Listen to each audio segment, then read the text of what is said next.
All right, let's head down to the vibrant, music-filled streets of New Orleans. We're diving into a story that feels like a modern parable. It's all about art, ownership, and a real battle for the soul of a sound. Wow, that one line. That's the heart of this entire conflict. It's what a street musician said when he felt like his life's work, his very essence, was being treated like some cheap thing you'd find at a flea market. So how did we get here?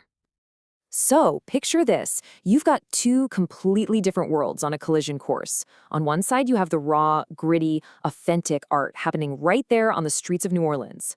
And on the other, the slick commercial machine of Los Angeles. This is your classic culture clash for sure. Okay, let's meet our main characters. First up is Antoine. He's a brilliant Creole trumpeter, and for him, music isn't just a job, it's everything. It's his soul. And he absolutely hates the idea of selling out. Then you've got Madison. She's a sharp A&R rep, artists and repertoire, basically a talent scout, sent from LA with one mission: find something that sounds authentic. The soul and the scout, you can just feel the tension already. Now, here's what makes this whole situation so much more complicated. Antoine isn't just an artistic purist. He's in a really tough spot financially. We're talking $15,000 in the hole for his instruments, for rent, for just living. That kind of debt, it makes you vulnerable. And that vulnerability is often exactly what the industry looks for. So when Antoine and Madison finally meet, it's not just some simple business negotiation. No, it goes way deeper than that. It's a fundamental clash over the value of art itself. What is a song really worth? And here it is, the offer Madison puts on the table, a few $100. And get this, it's not to license his song for a little while or to feature him on a track. It's to buy the whole thing, outright. To take this piece of his soul and let some big pop star chop it up for a sample. To Antoine, this is just the ultimate insult. But let's just hit pause here for a second, because this is so important. What does it actually mean to buy a song in a legal sense? I mean, this isn't like buying a coffee. The implications are massive.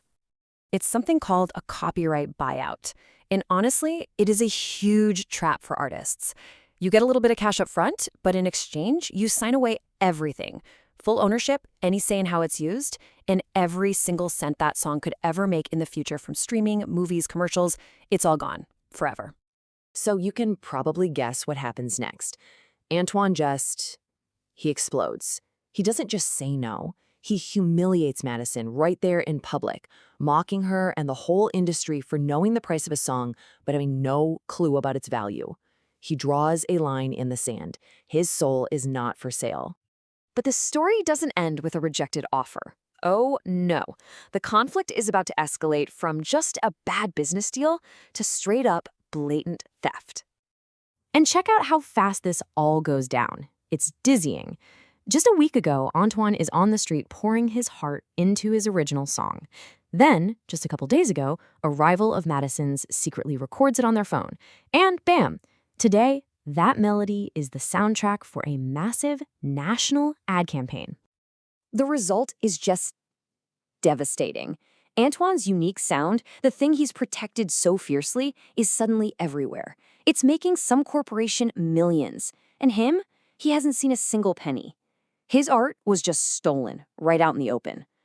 So now his music has been stolen, his pride is wounded, and he's at rock bottom. But this is where the story takes a turn you would just not see coming.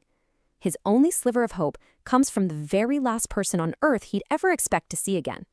Madison comes back, but this time she's not there to buy his soul. She's there to help him get it back. She lays out an offer, her industry connections, her lawyers, her power. But it all hinges on one thing Antoine doesn't have: trust. He has to trust the system he despises. So you've got to ask yourself, why would she do this? Well, her motives are kind of complex. For one, there's professional ethics. What her competitor did was just plain wrong, and it makes the whole industry look bad. It's also a perfect chance to stick it to a rival. But more than anything, she's a smart scout. She sees a much, much bigger opportunity here than just one little song. And just like that, this totally unlikely team is formed. They decide they're not going to be victims anymore. They're going on the offensive. And this isn't just about one song now. They're fighting for a principle. And here's their brilliant four-step playbook. First, they hit him with a copyright infringement lawsuit. That quickly leads to step 2. They secure a massive settlement from the company. But they don't just take the money and run. Step 3, they use all the media attention from the lawsuit to build a story. And then, the masterstroke, step 4, they use that settlement money to launch their own independent record label. The result? A total victory. That crushing $15,000 debt? Wiped out. Even better, his reputation is transformed. He's now known everywhere as the artist who kept his soul, which makes him a bigger star than ever. And together, he and Madison have created a whole new venture, a label that's actually dedicated to protecting and paying New Orleans artists fairly. Now, Antoine's story had a happy ending, but let's be real, it's a rare one. And it really forces us to ask this huge, crucial question. When art becomes just another asset on a balance sheet, who really profits? As our culture gets packaged and sold, what do we need to do to protect the actual creators at the heart of it all?